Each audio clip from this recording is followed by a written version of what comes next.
Baka naman may nakain ka. Alos hindi na nga ako kumakain na dahil lagi ako walang gana. Baka allergy. Baka nga. Ayan, oh. Teka muna, baka naman yung kwarto nyo, puro surot na. Kailangan maibilad yung mga unan, kumot. Teka muna, aayusin ko yun, ha?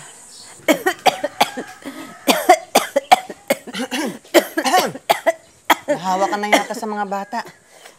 Teka't ibibilad ko yung mga gamit ninyo, ha? Unti-unti nang nagpamalas ang mga simptomas ng sakit. Ngunit wala pa rin kahinahinala si Madel. Nataglay na niya ang nakamamatay na AIDS virus. Sunod-sunod na ang gastos natin. Yung kita sa bakery, nauubos na sa pagpapagamot sa mga bata. Nakakahiya na kay nanay. Pagkatapos eto ako dumagdag pa.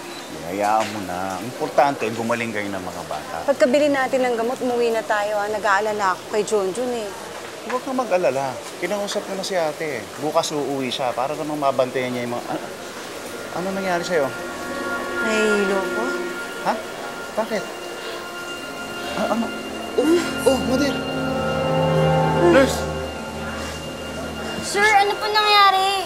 Saan ba ang emergency room ninyo? Yung misis ko nahihilo ah. Doon po, sir. Tara po.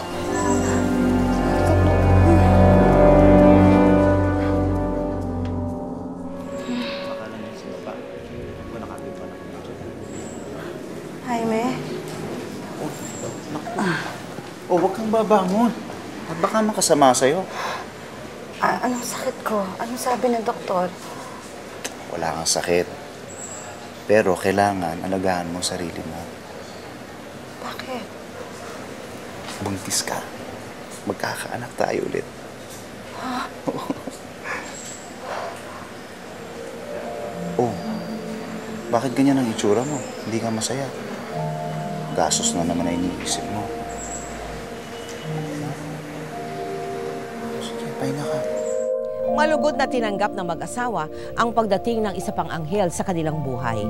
Lalong natuwa si Madel dahil babae ang sanggol na iniluwal niya.